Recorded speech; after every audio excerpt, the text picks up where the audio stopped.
Do you remember when mascots used to be a thing? Like, I really don't think they're around anymore. But like back in the day, McDonald's wasn't just the brand, it was the characters. Same with Burger King. Kool-Aid, Lucky Charms, Rice Bubbles. I think we live in a day and age where honesty, authenticity really matters most. Which is why in this video, I'm gonna be attempting to bring brand mascots back, but through the lens of authenticity. I will benevolently take on the role as an illustrator, graphic designer, character designer for these brands and allow them to use these mascots however they wish. I had my team pick them for me, and I'm just gonna flick through and one at a time be assigned my lucky customers.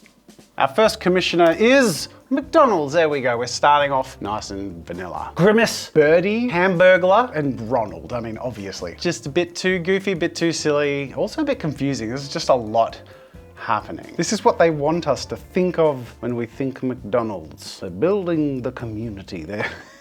They're helping the planet. The truth is, everyone eats it, but honestly, I don't think anyone really wants to eat it, even when they eat it. It's the easiest choice and it's always there. And in fact, the constant presence of McDonald's tells me that the mascot needs to be ever-present, looming. And let's face it, McDonald's has always marketed to kids because it's all the kids in the car that goes, let's go to McDonald's. If we can get the kids excited about Macca's, parents are gonna take them there. I mean, that's why they started the whole playground thing and Happy Meal, sort of pioneers in childhood manipulation, and worked really well. McDonald's is always sort of wearing a mask as to what they want you to see them as. So their mascot is wearing a mask, and it's a happy mask, and it's a simple mask. But McDonald's itself is f***ing huge. There is no fast food restaurant that knows that there's any competing with McDonald's. So I think the anatomy of our mascot needs to reflect that in the same way that, like, let's say you're a wrestler and you come across this person in a fight, the fight's not gonna last long. So my giant masked monstrosity is holding a little Happy Meal out for this little kitty. And look, at the end of the day, it's always there, and there's something very reliable about it being ubiquitous, no matter what country you go to. But that also means that this beast of a brand simply has us in its grip. So with my roidal design done, I'm pretty happy with this. I think color and bringing all that together would be pretty simple.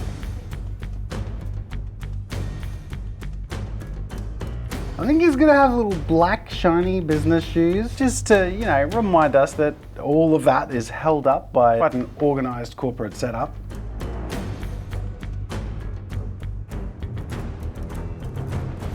McDonald's, ba-da-ba-ba-ba, you're loving it. Or else.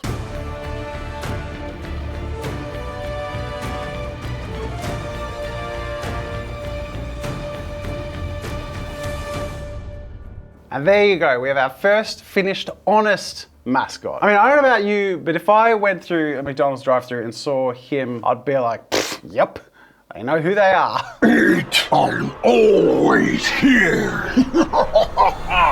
Well, that's our first one. What's next? Disney! Another massive one. Now here's our mascot, Mickey Mouse. Like, obviously Disney has a lot of characters, but Mickey has always been the character and the one who's still always everywhere, though nobody cares about him. But hey, he does his job. Whether he likes it or not! There's so much from all of our childhoods that is Disney, but that's not really who Disney is anymore. And in fact, Disney is sort of feeding off of its own history and bastardizing everything. And I think we can all agree that a lot of their choices aren't for the sake of creating good art. I know I'm coming across as very critical, but at the end of the day, I consume Disney, I consume McDonald's, we all do. There's all the unspoken stuff. That's what we're doing here. We're making the mascot to speak truth for the brand. And what is Disney, the brand? It's sort of the snake that eats its own tail. It makes IP, it owns the IP. IP makes money, it makes more money off the IP. IP makes money, it makes more money off that. That's the point, right? It's the reason that Disney is pretty much the main force extending copyright laws so that they don't ever have to give up their properties to become public domain. So I'm going to design this mascot around this sort of donut shape, the head of which, of course, looks like Mickey. I want it to look like uncomfortably like stretched in how it's eating itself. I mean, it's got to be hard work to do what they're doing, recycling so much. I just love the idea of his little gloved hands reaching out and grabbing his own butt and shoving it down his throat, regardless of how uncomfortable it is. I must consume. There's something very Meat Canyon about this concept. Now, it's really hard to make these proportions work because at the end of the day, Mickey Mouse is not a tube I can sort of wrap, but, and speaking of butt, he's shoving down and swallowing the legs and reaching the butt. I am stretching his tushy out just to sort of signify the stretching that is done of the rear end material that Disney is recycling, and the stuff that is currently being chewed on and spat out to us is pretty shit. So this is my finished design. Yeah, and there's something poetic about it, you know, because you have mice in the wheels and they go round and around. This is just a mouse that is a wheel. Poetic somehow. There are so many ways that this Mickey could be incorporated into their brand identity. He could be like a spinning wheel on the website loading screen. Disney loves toys. They could make throwing games and food, donuts, Mickey donuts that eat themselves.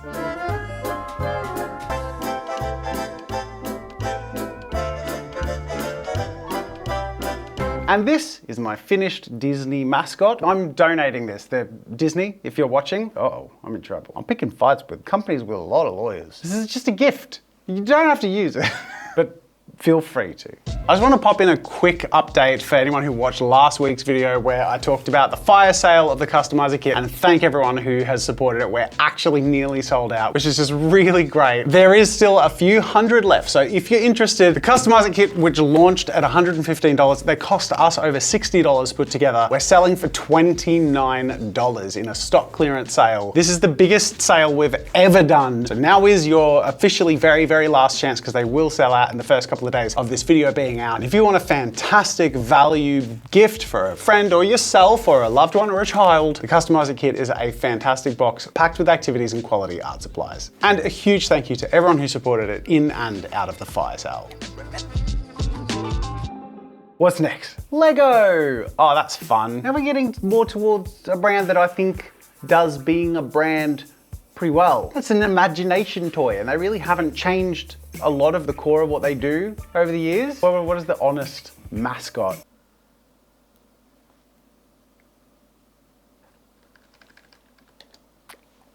I don't think you can get more honest than that. It's boring, but also really clear and true. Well, that was easy. Next, Nike. Ooh, like I still see plenty of Nike around, but I also feel like it's not quite glory days. You know, the Air Jordan era of Nike. And there are genuine like competitors. Under Armour, I guess, and Puma. Is Puma a thing? Adidas, as we call them in Australia. Reddit, the source of truth. Right now, kids wearing a lot of dad shoes from other brands like New Balance, Asics, and what do you mean dad shoes? I wear Asics. Oh yeah. I'm a dad. I think our Nike mascot is going to be a running character. Is Nike popular with men or women? 44% for men, 31% for women. There you go, Nike CEO is a man. So it's a dude runner. I could take inspiration from the current CEO, don't I? So I don't want to just make like a cartoon of a dude. We're making a cartoon that could be like a mascot on a sports stadium. So sort of like a giant Muppet. Hair is flowing back because we're always running and we're just getting a little bit old and tired. Look, don't get me wrong, we're running well and we've gone far for a long time, but we're also not sure if someone's gaining on us or how much longer we're gonna last. He's gotta be just a pair of legs. Yeah, we're feeling a little more real. This is something you could put on a label. Not only is he wearing a pair of shorts, he is a pair of shorts. And a butt. I feel bad now. Is Elliot Hill a butthole? He seems fine. I won't lean into that. It'd be nice. But he's got a little butt there, because it's cute. Yeah. And he's got just a chin poking out here. Perfect! This is actually perfect. This is my favorite so far. So there you go, just change the line work to black and clean it up, and all we need to do is add some color. Maybe we can use a mix of colors on the legs. Our runner's wearing leggings. Or actually, why does that feel? That feels more Nike. I know we're losing our colors, but that sort of feels more like clown pants. But when I do that, boom, that feels more branded. That feels more corporate. So I'm actually just gonna go with that, plain black. And we can just finish this one off with, you guessed it, a couple of ticks, boop, and boop. There you go. Then it's down to just that little bit of paint and polish to bring it all together to perfect our Nike mascot.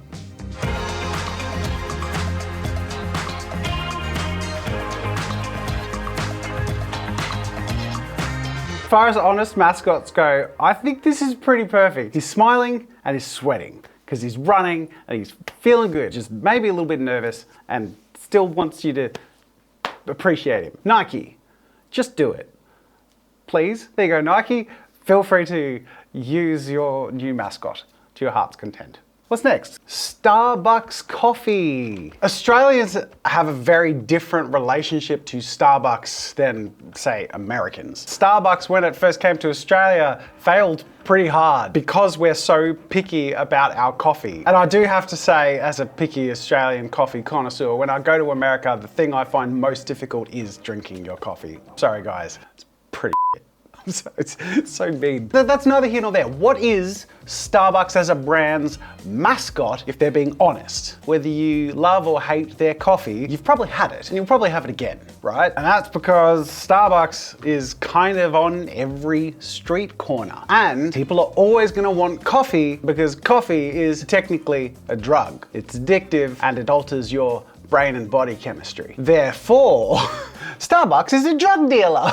We've got a good foundation. I'm gonna use her design as the basis. I reckon we can afford to be a little more smug, give her a sort of cocked eyebrow. We're being a little more nefarious. So her hair is gonna sort of hang in front of her face. Let's replace the crown with a hoodie. And I have no idea what's going on with are they mermaid tails? I don't know, but we've got the arms out like this. We've clearly got like a trench coat situation happening. And we are gonna replace whatever these mermaid things are with the collar of a trench coat, and she's got all the coffee you need in her drug dealing trench coat pockets.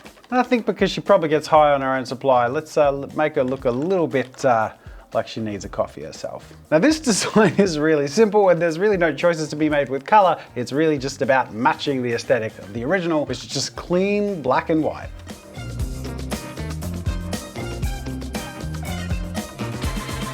There you go. There's your new Starbucks mascot. And it's the honest one. When you see the Starbucks mascot on the street corner, trench coat open, saying, "You want to buy a cup of coffee?" You're gonna say, "Yeah, all right."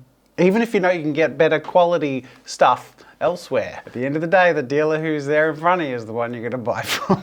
My God, I'm sorry. Let's move on from here. Steam. Ooh, interesting. I guess technically it's Valve. Beloved, but certainly has some specific quirks. What's a mascot for Valve? Should we use a literal valve? There you go, there's a valve on the Valve logo. So we're gonna make like a, Vinny the Valve or something?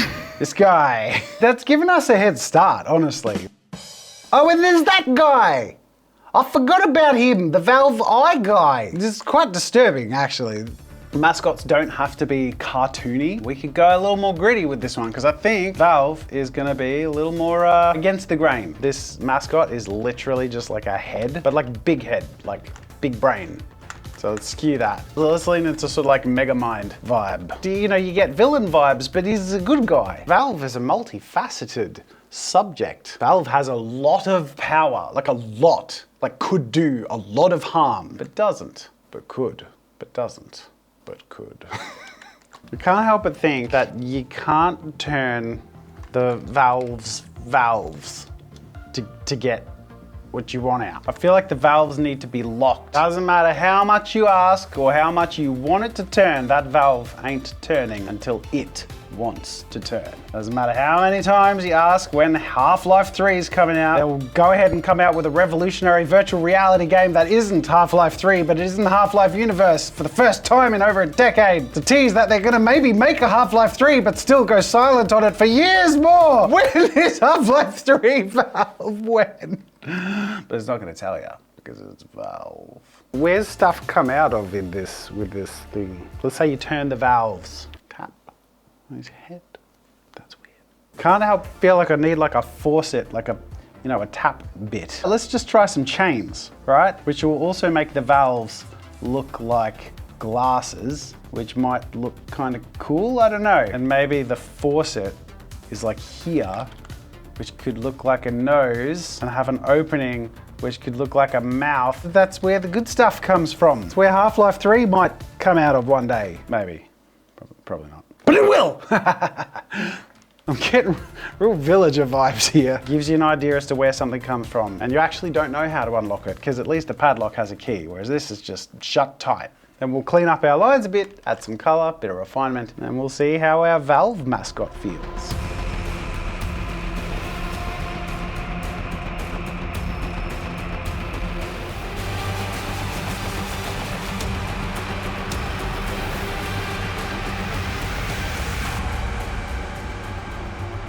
Here it is, the honest mascot for Valve. I don't know how I could be more honest, but it's also really weird and I don't know what it is, which is kind of perfect. So let's call it done.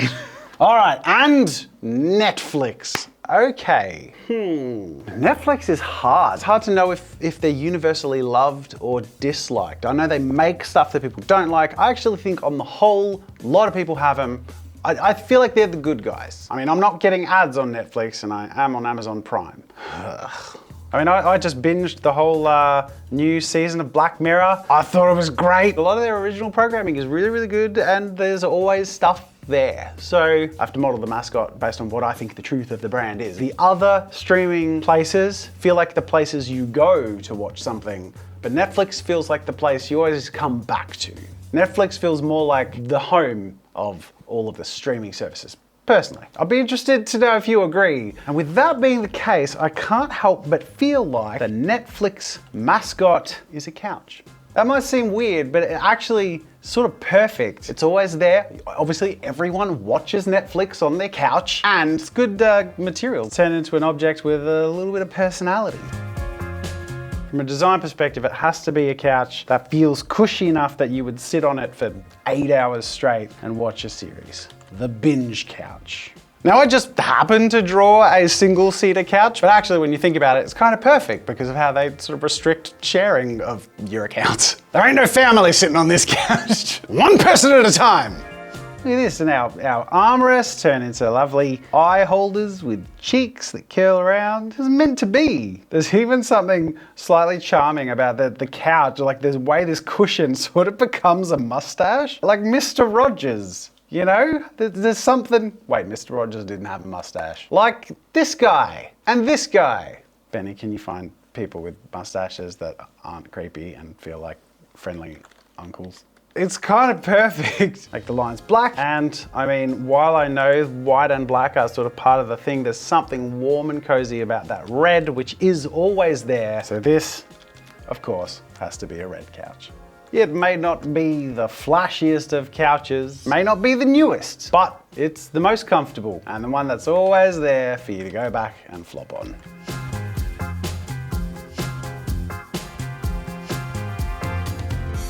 It's simple, but I think pretty effective and most importantly, honest. This, to me, is the honest Netflix mascot. There you have it. We did 7 brands today. Okay, 6. I didn't really do anything for Legos, but this was a lot of fun. Let me know if you think my interpretations of these brands were accurate, if the mascots are honest appropriately. And if you want to see more, there are lots of brands out there, and I'm feeling pretty generous and would be delighted to see any of these pop up wherever they provide their products or services. Just like I would be delighted to see you here for my next video, which is my product or service, entertaining you with art and creativity. Thank you so much for watching. That's it for now, and until next time, I'll see you later.